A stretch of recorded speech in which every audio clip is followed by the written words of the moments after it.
Great.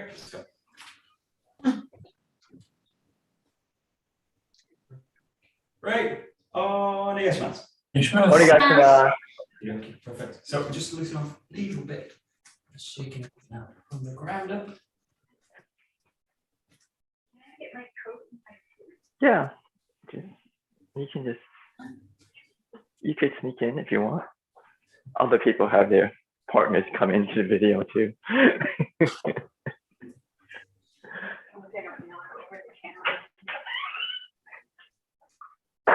Shaking our arms a little bit out to the side. Think about loosening out the shoulders as well. So just exploring the shoulders a little bit. Rotate and then drop.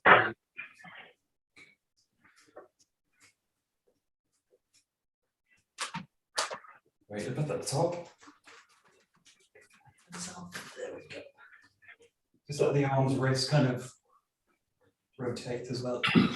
Out. Different positions.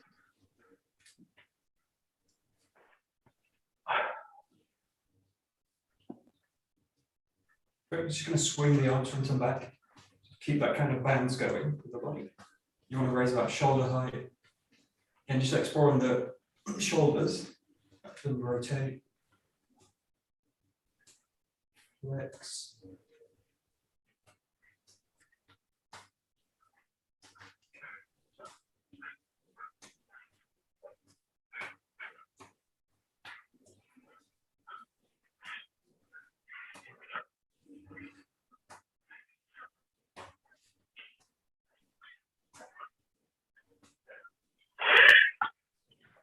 Keep this movement going, keep the bounce, but you're going to now bring the legs to the back. So you can do something like this.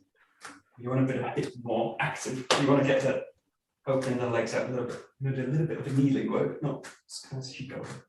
Just working in the ground a little bit. Keeping yourself in the back side.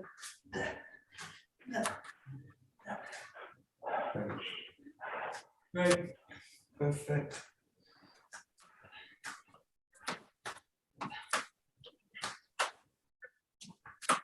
Great, and then bringing the knees up.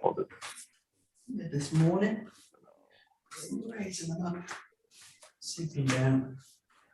Right, just explore that movement. So nothing specific, just raising up through the ground,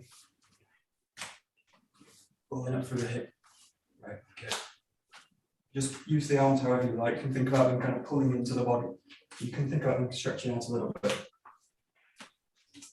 You probably feel naturally you want to draw the arms into the body, like this kind of. Oh, you want to do that one like that. Yeah, that's it. Good. Keep going. Very good.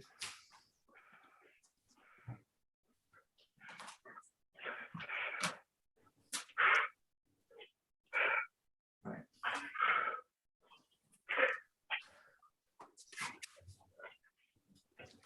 Good.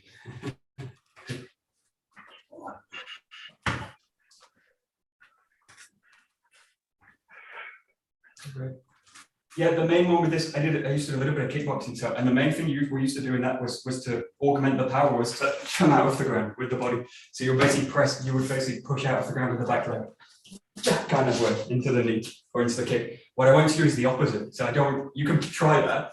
It's great, it's powerful, but it just throws you out of balance, which is great if I'm kind of coming forward into them, I'm going to come in with a strike, but not great for Aikido. So what I want you to think about as you go down, think about rather than pushing out of the ground, you're going to compress that back leg in. So it's got much more of a downwards kind of quality. The main thing is keeping that hip anchored. What I don't want to do is at this point be out of balance in one leg or be kind of throwing the body out of the ground, which has its own power. But I want to be a bit more with the feeling of sinking down into the hip. You do it. Right, that's it. That's it. That's it.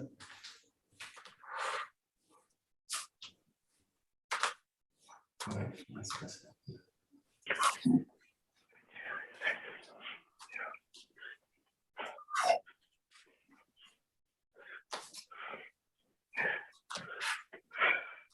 Right.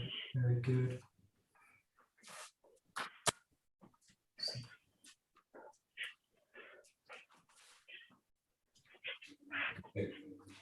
Okay, just settle the feet down again. Just go into a little bit of a rotation. So just letting the arms wrap against the body.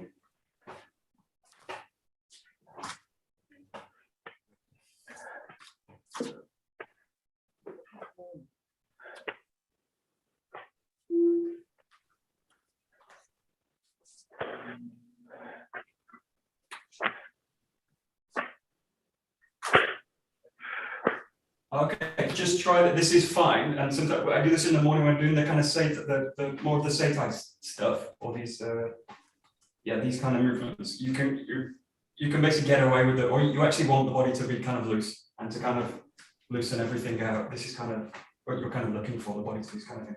In this one, think much more about, again, the ground and a little bit about the center work. So you're much more with a feeling of compressing in, and think about, again, applying force through the arms, or applying a force through it, or power, basically. So 𝒍𝒂𝒐𝒗 is great for body work, great for movement, but they're not dealing with the same kind of issue we have, because they're not dealing with a martial engagement. You're not interacting with another person in the same way with Aikido. A little bit more of a powerful movement. Just play a little bit with the arm, kind of coming out, a little bit of a kind of slapping, can raise it up with it. Think about all the movements we're doing with the techniques. Weapons or empty-handed. Sense of raising, dropping, raising, dropping.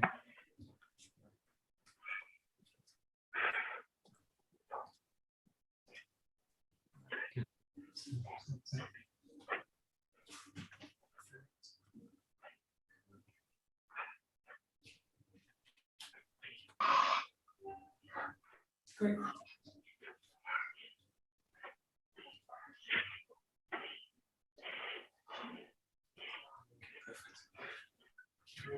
We're just going to do a really short set of foundation work. So you're going to start with just a basic founder. You want about hip width, about shoulder width apart with the feet. So we're just going to first get the breath again. We'll start right at the breath.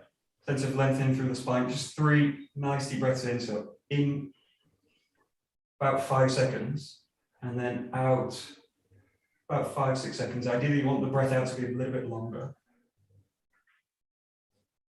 Think about creating space, opening and expanding the body in all directions, lengthening through the spine.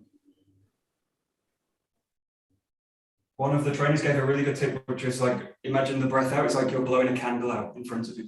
So this sense is like you want something that's not like a, but it's like a more of a kind of compressive kind of breath. So just do one more here.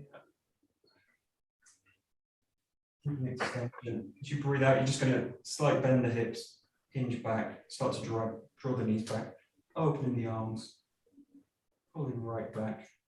Again, just a few deep breaths here in this position. Creating length, creating space, opening the joints out, but also really trying to hinge and anchor, trying to anchor the body in the right places. Think of the large muscle groups, especially in the legs, the backside. A nice deep breath in, and now as you breathe out, bring the hands up, and you can either press the fingers together, you can have them open out, it doesn't really matter.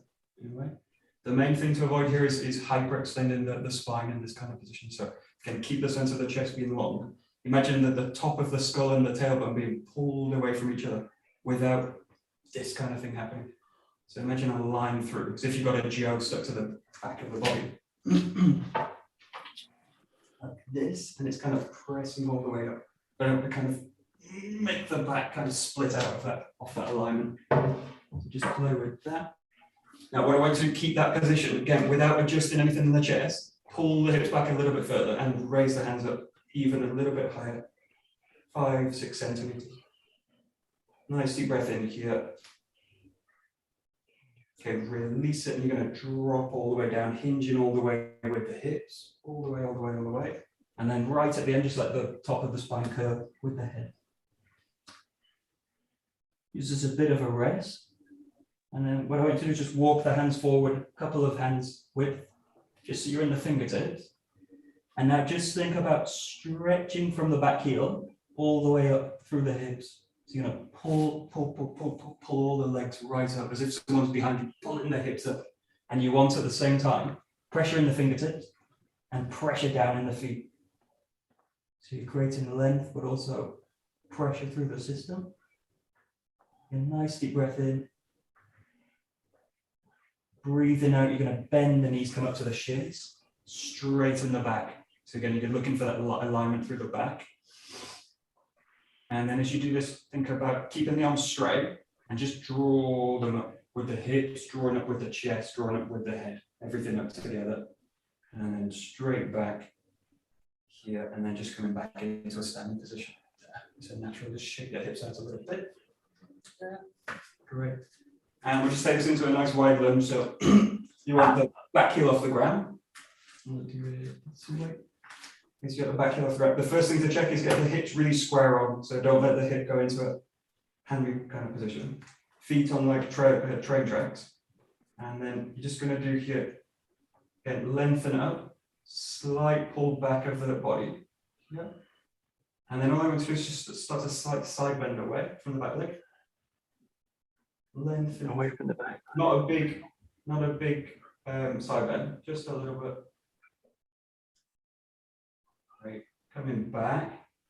Now I want you to reach up again. You can, in this case, you can lace the fingers together like this, you know, reach right up, or you can just have them in like a diamond shape, depending on what kind of feels more comfortable for you.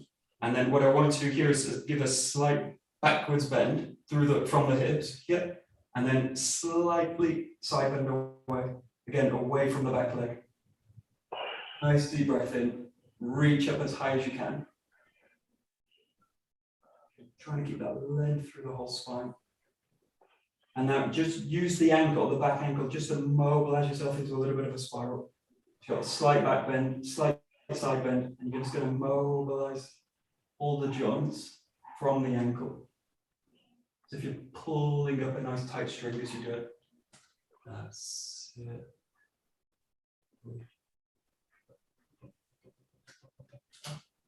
Right, really slow coming back to the center, dropping the arms, shake it out a little bit. We're going to take this into a wider foundation here. So just going to come back. Again, just get the sense you're going to raise up through the chest. You're going to drop the hips back a little bit deeper than you did before. Keep the knees back of the heel. So they're either lined up with the heel, or if you can get them a little further back, that's good. So you're just going to start, really feel, the first thing to feel is as if you're going to scissor the feet together. So think of the toes, the big toe to the back heel of the opposite foot, and the opposite side, the big toe to the back heel. Think about them squeezing together as if you've got something like a spring or a coil and you're pressing it in. So at the same time, you're going to create force out by pressing in. You don't want to collapse the knees in like this, but you want to have the sense that you're pressing from the legs in. So if you imagine like a classic horse stance, but it's a bit more active because you've got the hips hinged into it. Then from here, you're going to raise them forward. Raise, right forward. So switch position. Now just notice as you reach the hands forward, the natural movement is for the hips to start to pull back, and that's what you're looking for. So you're looking for the extension out from the hips. Back, pull in the hands, reach as far as you can forward, as far as you can. That's it. Nice deep breath as you do it. Right, good. That's it, great, very good. Great. And then again from here, you're just gonna take a nice deep breath out, reach down, and down into the ground. Just let the hands go flat at the back. Again, let the spine curl at the end of the movement. And then again, just walking the hands forward, just so that you're in the fingertips without shifting the body forward at all. So the body's still back. Shift the hands forward. And then from here, all I want you to do is play with the ankles. So you're going to rotate them in, rotate them out. So you want just the ankle joint on the foot to start to curl inside, outside. It's quite difficult to show, but you're going to let just the ankle joints roll in, roll out, roll in, roll out, roll in, roll out. So, Great, great, great. Good. Just a few on each side. Good, good. Now you're going to walk the hands back just so that you've got a line with the shoulder. So you want it's back in the position where you can put the palms down in the ground. And then again, just have the feeling of pulling the hips back a little bit. And then you're just going to raise one hand. We're just going to do one right up to the top. Hold it right to the top about 10 seconds. Oh, I see. Feel the connection with the ground, with the opposite leg. So that if your right hand's up, you're going to feel it mostly in the left side. Nice deep breath out. Bring the arm back. Press the hands back into the ground. And again, just find the hips again. So making sure they're back of the body, shoulders supported, but not taking too much weight. And then raise up, twist all the way up through the torso. Reach right up to the ceiling. Perfect. Wide as you can with the torso. 5 more seconds here.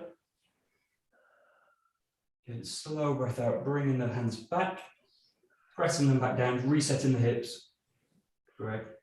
And then again, brace the back, get a straight line through the structure, and then come back onto the shins. Yeah, and then nice and slow, pulling up with the hips, keep the arms straight, draw to the heels, drop to the knees, drop the arms back, and then we will come back to normal. Just bring the feet back. Great, and just shake them out, shake out the hips, shake out the legs. And we will do the other side of the lunge. So whichever foot you had, if you can remember, change the side. It's going to come up. So again, draw the chest up straight, arms back a little bit, and just side bending slightly over. Then from the hip, nicely over to one side. Not too stressful on the body. Great. Coming back to the center, raising the arms up as high as you can. Again, you can either link the fingers or just make a kind of diamond shape, thumb and index finger together, and start to bend backwards slightly, slightly, slightly, and then away from the back leg again. A little bit of a side bend. Nice deep breaths as you go. And then again, just think about mobilizing from the ankle. You can increase it just a little bit more into the spiral, all the way through. That's it. Good. Good. Hold it up. 5 more seconds. Great. Perfect. Then slowly, slowly, slowly coming back to the center. Dropping the arms down and shake it all out. Okay, shake everything out. Shake the body. Arms, legs out, mainly.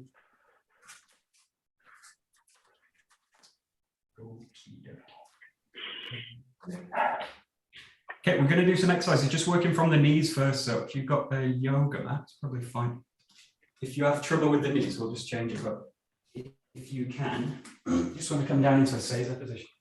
So we've been looking recently a lot about with the sword and 𝒂𝒄𝒄𝒖𝒊𝒔. So just do a few exercises here. The first one's nice and easy. So you just start to imagine a little bit. The first thing is just imagine you've got the sword in the hand. So you've got the hands together, just as if you've got the sword in front of you. And just getting that first step movement. So just raising it through the center line, down through the center line. Just want to really get the feeling that you've actually got the sword in hands, just playing with raising, lowering. And the first thing is just listen to the body, listen to the structure, especially what's happening now in the hips, how you're using the ground to raise the arms up. Obviously you can lock the structure and do this, but ideally you're looking for something where you can actually use the ground to raise, and sink it down into it. Just play with that. So, perfect.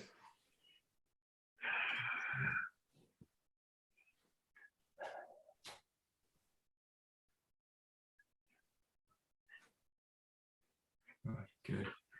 Good. A nice, clean kind of Shomanuchi straight through the center, straight down to the center. Right, good. That's it, perfect. Good. Great. Now, I was listening to one of the really early films from that was filmed at the same time as the traditional Aikido books, the first series of books. And there's this really old English narrator with a really classic BBC English kind of voice, but he talks about basically imparting the sword into the koki room. So what you want to do now is basically split the sword out. So as if you've got the sword here and you're splitting it in two. Now you want to feel that same motion that you're controlling the center line, but obviously now the hands aren't on the center line. So you're just going to raise them up, raise them down. Again, nothing too kind of too strenuous.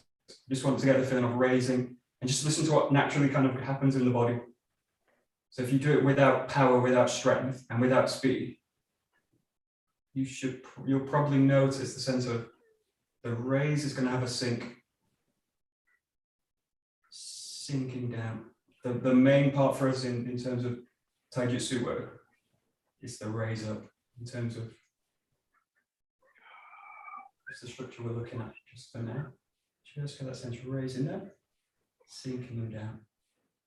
And the 𝒍𝒊𝒂𝒕 is a great position if you can do it with the feet down, base. You've got a nice solid base, and I can't move the legs, so nothing really can adjust. So I've just got to focus on what's happening, the connection with the ground, and what's happening in the waist, the hips, and the hands, how they work together. Good. Just a few with that.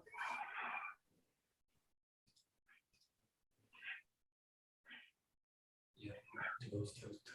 Good.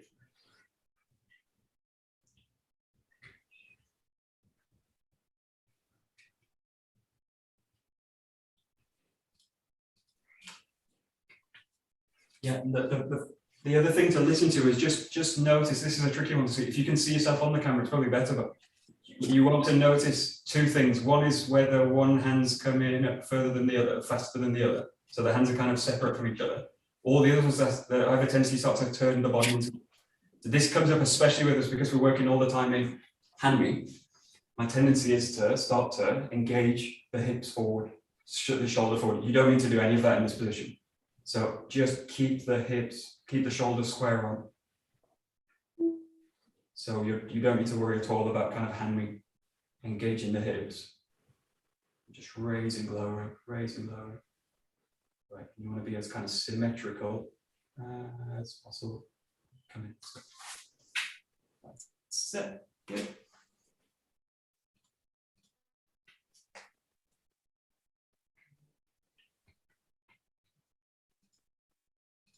Okay. So now this one's a little bit active. So if you have problems with the knees, just watch out for these. But what you're basically going to do now is raise up with it. And then the position you want to get to is up onto the toes, to this position. So you come in up. The key thing with this again is just watch that you're not pushing off the ground, in which case you're going to come into this kind of position. So you want to really get a sense that you're you're rooting the movement through the ground. Here, center engages, and then just come up. The feet come up to basically support me. But I don't have a sense too much of pushing it out of the ground. Think about compression down, mostly. So again, it's mostly about the raise, not so much of yet. We won't do the sinking yet, but just think about the raise up here, and then the feet just curl up underneath, just to support yourself. Sinking down into it.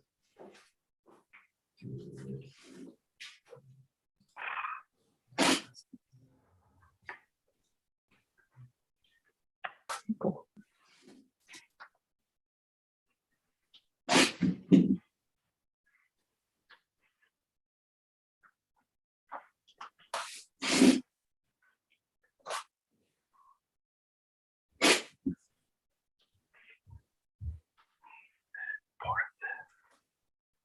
It's dorsiflexion. Deflection. I need to work on my dorsiflexion. Okay, good. We're going to slightly engage it now. So we're going to use, there's different ways you can do these exercises. We're going to use this one. It's a bit, you're going to come into a tiny ankle position. So you're going to do the same beginning here, come up to it, and then you want to have the sense you're going to sink the body down back onto the heels with the backs out and pressing the hands through the ground. And then just coming back onto the toes again. So you've got three moves. You've got the from the 𝒍𝒊𝒂𝒕, coming up, right up onto the toes, and then think about engaging, settling the body down into the ground. And really get a sense that the hands hit into the ground as you do it. And then just reset it. So you raise up through the center, press up, sink down as you do it. And don't worry about Hanmi at all. So you just totally square off with the hips and the shoulders and the hands. raise, engage, drop. Oh, good.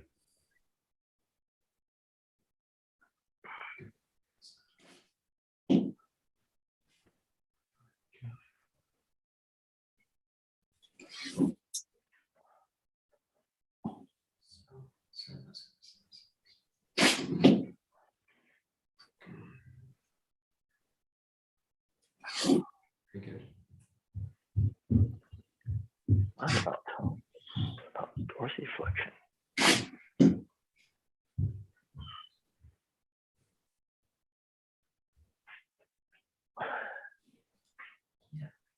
Just play with this position. So when you're in this position, just play with dropping into it. Yeah. So the main thing you want again is that feeling of settling the hips down and the hands, the hips primary, the settling down, and the hands are going to follow it. Hands are going to follow it. Hands follow it. So you really want to avoid in this case this, where the body, just feel the body's going to come out of balance. So that, and that. Kind of really different kind of feeling. So one, you'll feel the mass of the body enters the ground, boom, and spreads, and the other, it can only really hold in with tension in the upper body. And this is usually the position we've got when we've got fan angle. If I'm doing it like this, then the upper body's really just stressed to do it, because otherwise the body's just going to fall forward. So just play with this here, just the sinking down. So slightly raise the arms, sink them down, sink them down, sink them down. And if the knees are giving you problems, just do this standing up. So don't do anything that's painful. Do the same exercise. This, drop into this, drop into. So if you want to break from the knees and the feet, or you can do this on a chair as well. You can also do that. The best thing with the Seiza position, it disables the ability to use the hips. So you just use it as a base. There we go. Yeah, good. That's it.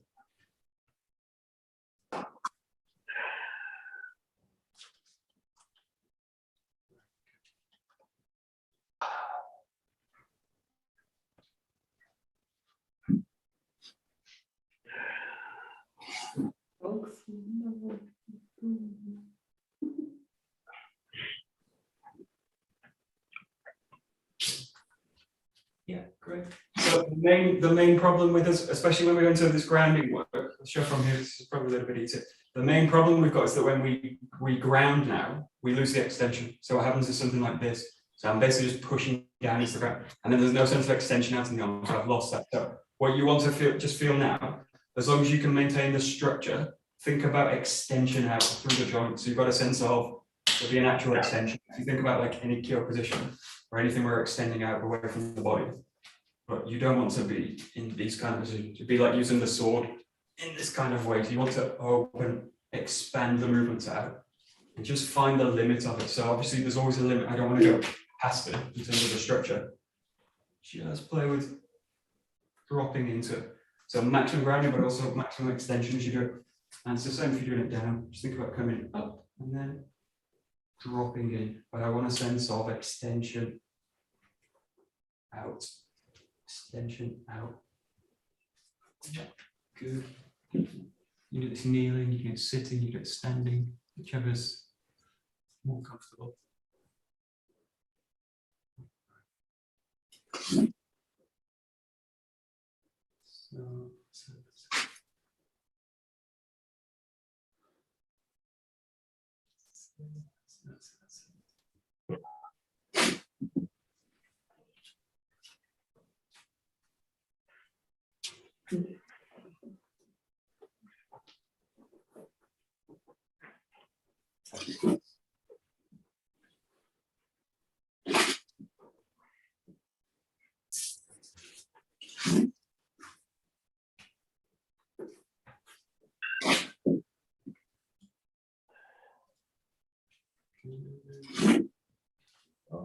Okay, good. So we're going to turn this into a little bit of a step now, so engaging the hips into the movement. So what I want you to do now is the same as you come up, raise up, and then at this point, I want to find one foot, come forward and extend up again. Just come into the stance here, and then just check this position, drop into the hip, find that kind of 𝒂𝒄𝒄𝒄. I'm a little bit wide at the base here, so what you want to be a bit narrow in the feet. So just play either one side or the other. So you want to again come up, raise up, find the toes, and then from here, find the hip, press it in. Again, think about compression down as you raise up.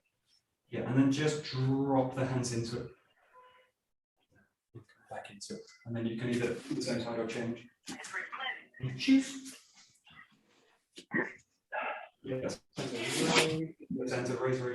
Raise. Find the hip. Drop the foot into it. Press with the hip. Engage. And adjust the feet as you need to find that extension. Good.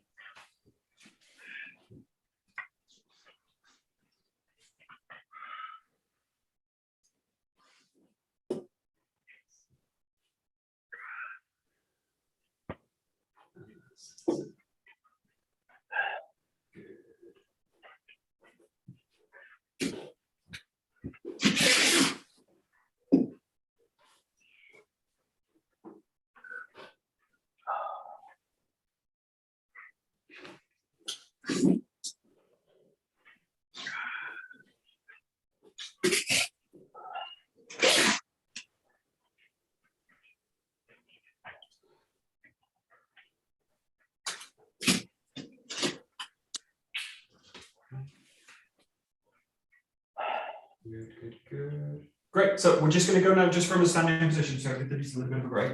So you can do this for a while, but you don't want to do too much of it, especially with the knees coming up onto the toes. But those are nice positions to do because you can really just focus on the ground. And the key dynamic you're looking for is that downwards compression and that raise coming up from the ground. And then that downward sinking in. But because the legs are locked in place or still in place, you can really just express out or just feel your way into the ground much easier.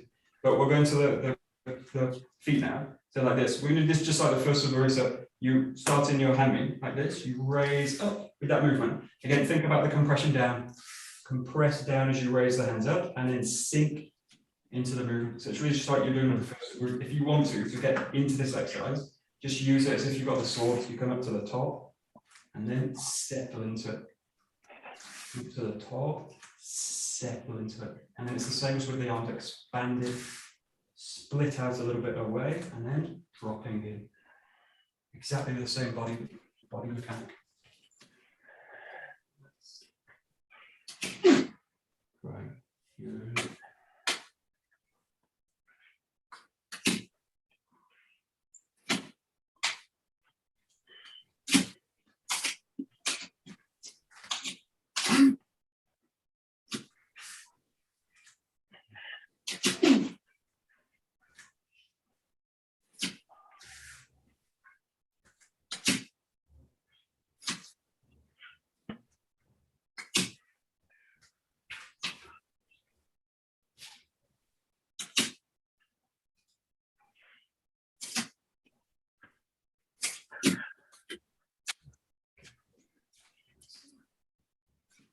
Yeah, and try this both left side and right side, so it's exactly the same. Obviously with the sword, we're just working the right side usually, but in this case, totally symmetrical left side to right side.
Just play with one exercise here. So lots of you probably really familiar with this boat rowing exercise. You see a lot. You see your sensei do it a lot. You see lots of teachers teach. I don't ever teach it because I I've never really been taught how to do it properly, so I just kind of stray away from it. So the big mistake I can see with it when I watch people do it is they do it like this.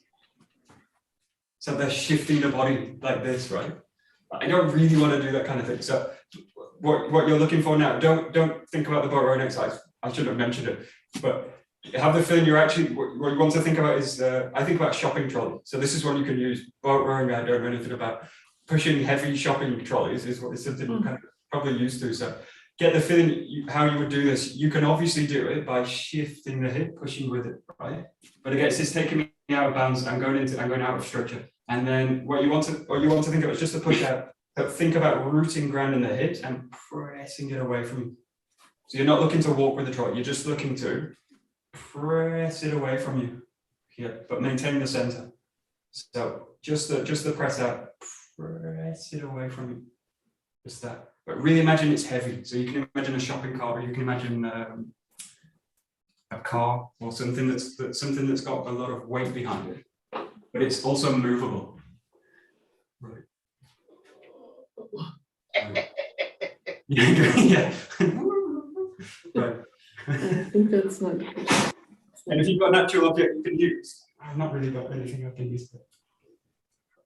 Right. Yeah. Right.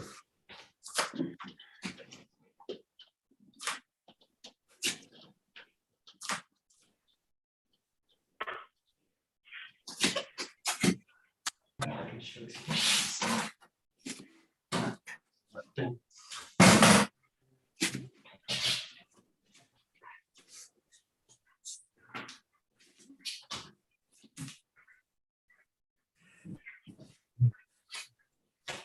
Right.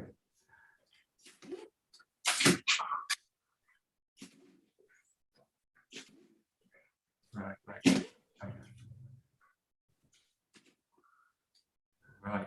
Yeah. Okay, so now think about the opposite action. So think about drawing it back towards you. So again, you can, this is where this exercise goes in a way sideways, because if I'm forward of it, then it means I can shift the arm, I can shift everything back to it. But what you want to feel with this exercise, think that you've pushed out, the hips haven't really shifted anyway. And then you want to feel that you connect to it and you draw it back to the body. So you're not really focused on shifting the body, you're focused on connecting to the ground. So just play now with having the arms out and drawing them back into the structure. Having them out, drawing them back into the structure. But imagine you've got something really kind of heavy in front of you, you're kind of pulling back. Just slightly create the resistance. This is where resistance bands are really useful to use as well, because they give you real feedback. They don't give you a kind of bias at all. You know, attach a resistance band to something and use that. It's also really useful to do. Right. Okay, good. Super simple exercise. Right.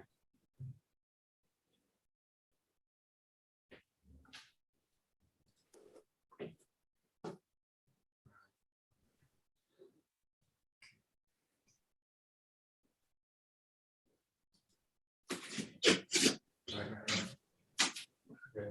Yeah, so if you find there's a one video with there's an American student of our center here, Terry Dobson. Terry Dobson was in Iwama at a really brief period, but they filmed a very brief footage of it. You can see how sensitive this movement, but you see him doing it really with an explosive power. Like he's really kind of coming out with the arms and drawing it into the center, but he's not doing this kind of movement, this kind of rock back forward, this kind of thing. So he's doing a really kind of implosive.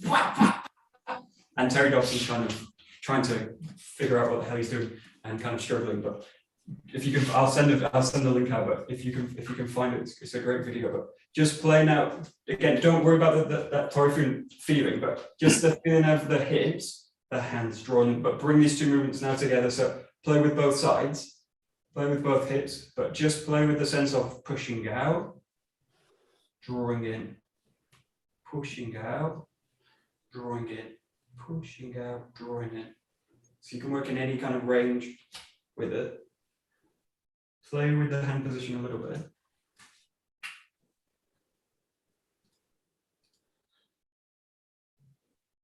Right, good. That's it, that's it.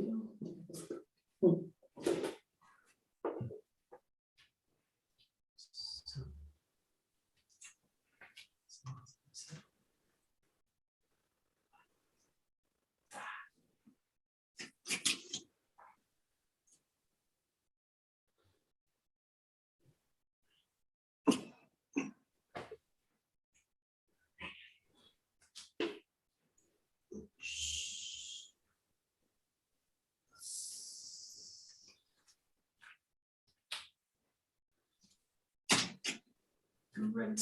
Okay, good. We'll just do one variation on this. So again, you're going to go a little bit wider stance with the body, and keep the shoulder width, keep the shoulders and hips square on, and you're going to now do this downwards. So you're going to do down into it, and then draw up with it. Down into it, draw up with it. Down, draw up with it. This is another exercise. You can actually see how Sensei do these in some videos. Again, he does it super implosive, and you can see him one time he does it in the dojo. He's raising himself out of the ground, so he's doing it so strongly that his feet lift out of the floor. So he's kind of elevating himself out of the ground. Just slow this down. Again, you can use examples like trying to draw something out, pick something up off the floor. But anything where you're kind of drawing up with weight, you want to be as efficient as possible as you do it. So you're going to integrate now the hips, the waist, the shoulders, the hands with the motion. And again, if you've got an object like a cushion or something heavy, like a meditation cushion or weight, kettlebells are good. You can use just to give you a little bit of feedback. Yeah, resistance bands are also very useful because they can be used on both ways, both motions. So the raise up and the draw down. Good, boom, sinking, good.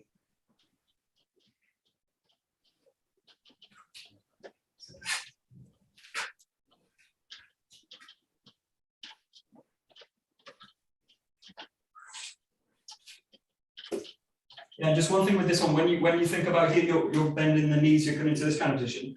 Think about rather than what I'm kind of naturally want to do is have the sense of pushing up out of the ground. So that sense of doing this.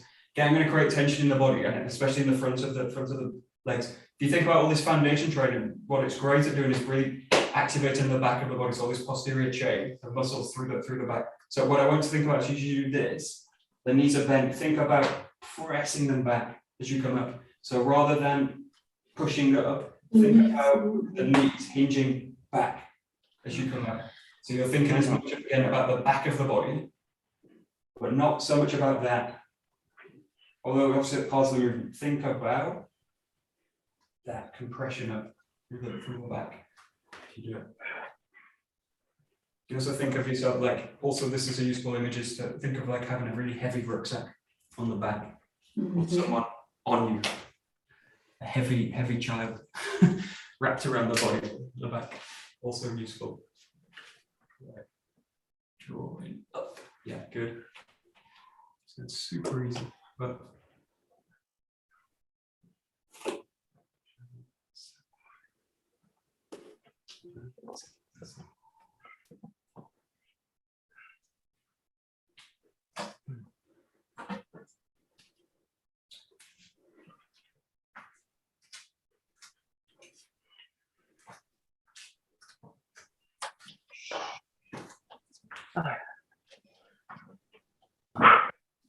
okay, perfect. So we'll just come in a little bit of kind of Hinko. So obviously these are like abstractions of the mechanics. So in the same way that the sword works good for teaching these kind of positions, taking these positions are great for teaching these kind of abstract dynamics and really where you can kind of access them clearly. So we'll go into Tiny Hinko, but really think about these kind of ideas now as you go into it. The first one we'll do super Kihon. You're going to step into it, drop the weight through it.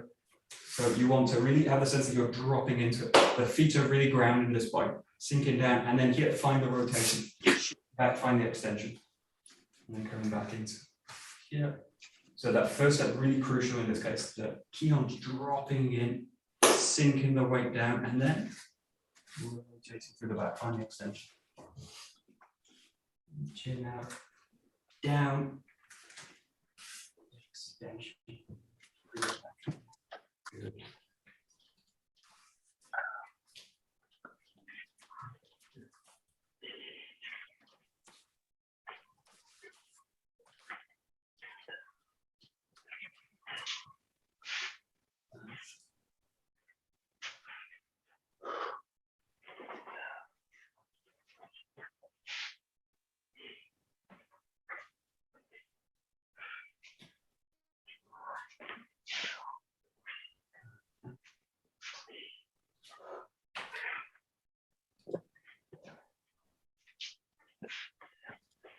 Okay, the first thing what I want you to think about is just the position of the head. So if you think about any of these exercises we've done, whether it's this kind of pushing out one, if you adjust the position of the head, especially when it's going to look down towards it, I immediately break this structure in the back. So then anything like this, all the pressure starts to build here. So you'll notice straight away, even if you just imagine pushing something and you drop the head, all this pressure builds up here. As soon as I start to raise the head out, the shoulders can reposition to a better position, and then I'm in a much more advantageous position. Again, if you go to this one, as soon as I kind of look down into it, straight away, the body's starting to come out of balance, it'll come out of structure. So again, you're weakening the structure by looking down into it. So it's something we do because we're trying to check the position of ourselves, but don't check the position of yourself. Try and feel it, it's the main thing. So if I do in the Tanhenko there, straight away I've broken the structure as I do it. And as well as being non-martial because I'm looking down at the hand while there's someone right in front of me. So you don't really want to do that. So in this case, keep the sense of being open and expanded. So imagine there's someone else in the room while turning, keeping a really like 360 awareness through it. And it also helps with maintaining the structure through it. Yeah, that's it. Good.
Good. So 𝒊𝒔𝒂𝒕. So again, super basic kind of ideas, but again, trying to integrate all those principles together is really tricky. So just start with a nice clear basic. Again, you've got that first movement, very similar. You're going to drop the weight in a little bit deeper, a bit more engaged, and now you're looking to also drop everything in terms of the elbows. So you're not now working this circle, you're working in a spiral that comes this way.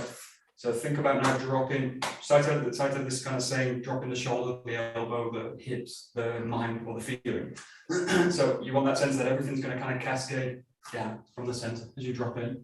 And then from here, it raises up, find the foot, find the extension, and then you're going to compress from the front leg, engage the hips, drop it back this way. So it's super basic.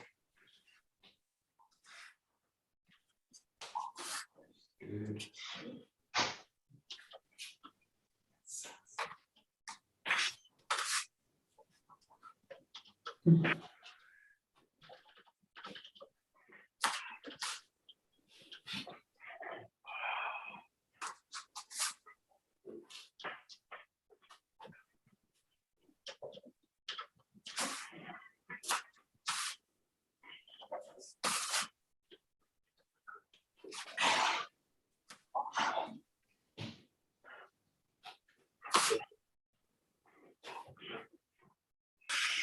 Right.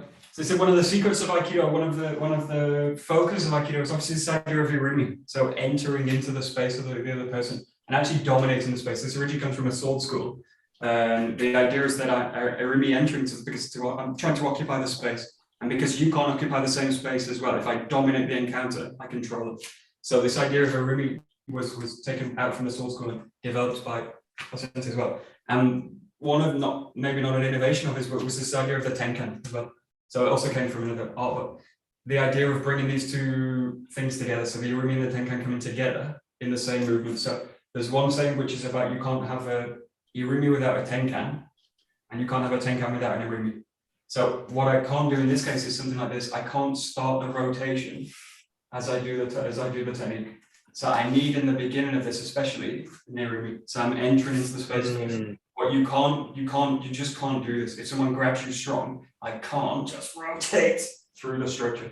It just won't go because the arms being controlled. So I first need to enter in to it, find where the problem is, and then from here I can add the tenkan. So I can add the rotation. So same thing here. I can't just rotate through the structure. It will take me totally out. So I need to have a sense that I'm actually going to enter into the space. And then I can apply this kind of movement in. So think of this, or think of the irimi and the tenkan, how they kind of interacted in the movements, but especially this one. Tanning goes the obvious example. You can't just rotate into it, that you'll split the structure. So you first enter in, and then you come. So this sense of like irimi tenkan is really kind of littered all the way through the system. We're actually always playing with these ideas. So entering and rotating, going hand in hand. That's it.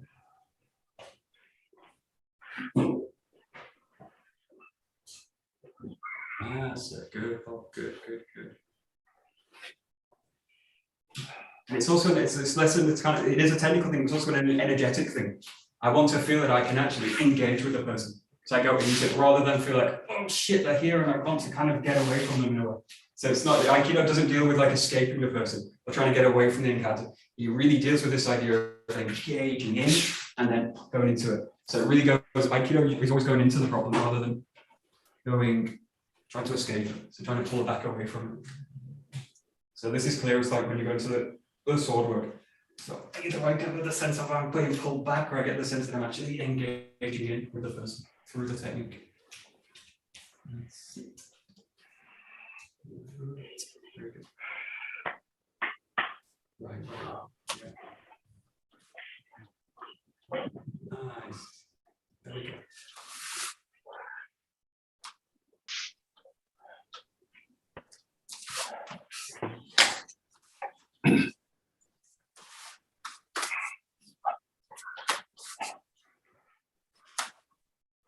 Oh yeah.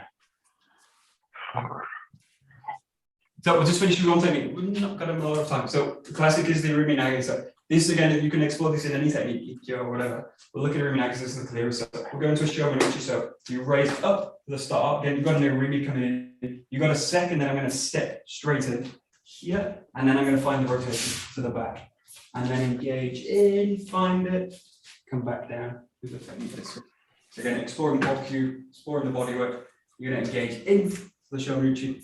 Coil the hip as you enter in, find the back with the rotation, and then up over the top, pressing down through the ground this way. Just play with that last few. So again, it's just an extension of all these same kind of principles. Henko explores it. Tzadori.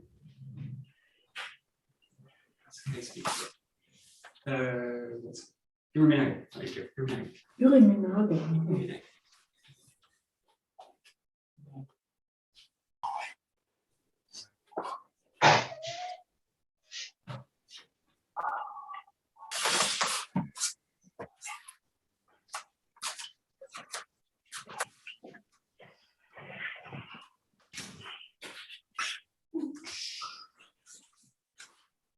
And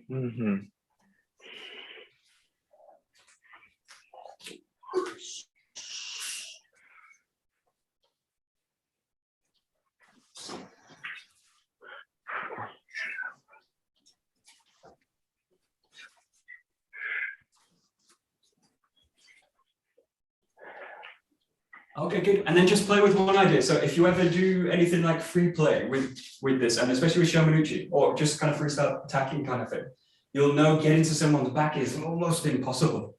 So especially if you're doing one-on-one, they will basically just prevent you from getting to the back. Really tricky to do. So the 𝒌𝒻𝒂𝒃 we're doing is a way that I can pass the guard. So you're looking to come up with it, and as soon as you got this reaction, you want to slip to the back. So that needs to be instantaneous. So I can't be kind of here and then. So again, you can think about like entering a doorway or something, but have the sense that as you do this you are slipping right to the back. So it's got a real sense of not just urgency to it, but a real kind of efficiency to it. So I want to slip right to the person's back before they notice. I want to be straight at the back of the person. So think about the 𝒌𝒻𝒂𝒃. Even when you do it basic, think about coming up and straight to the back. And then the rest of the technique just kind of falls into place, hopefully. So it's a classic example of an irumi. But it's also got a tenkan that you're rotating through the space also, you're facing the same way as the person. So you're drawing back in the same direction. Right.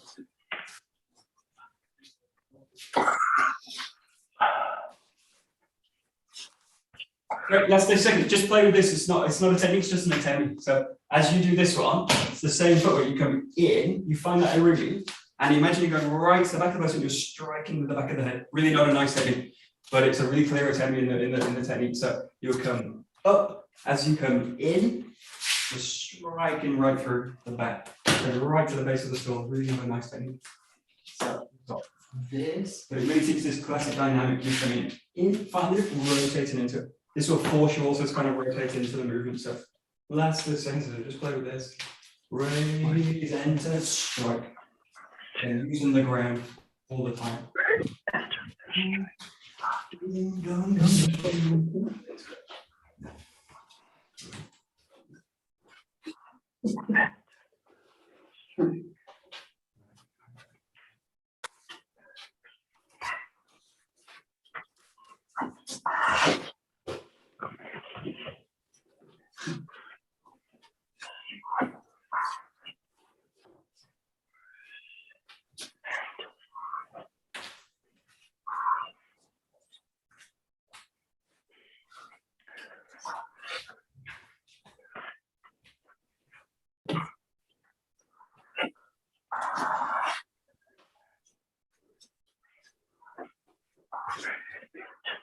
So the slightly nicer way to do this move, although not exactly totally nice, is you come to the back, you've got that same motion, but rather than strike, you just take the back of the neck. And you've got the classic Aikikai Hombu Dojo throwdown, this sense of drawing them into the ground, but you don't let them back up, you just press them down straight into the ground.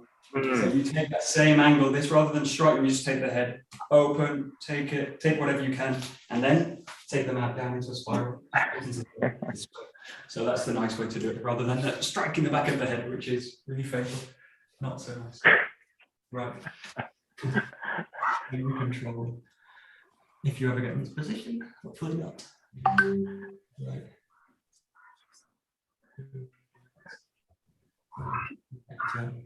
Nice.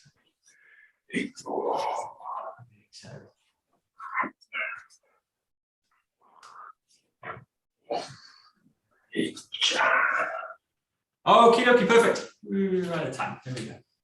Okay.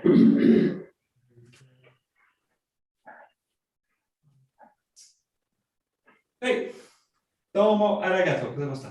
どうもありがとうございました。ありがとうございました。 Great, thank you very much. Very good. Thank you, Michael. Thank you, Michael.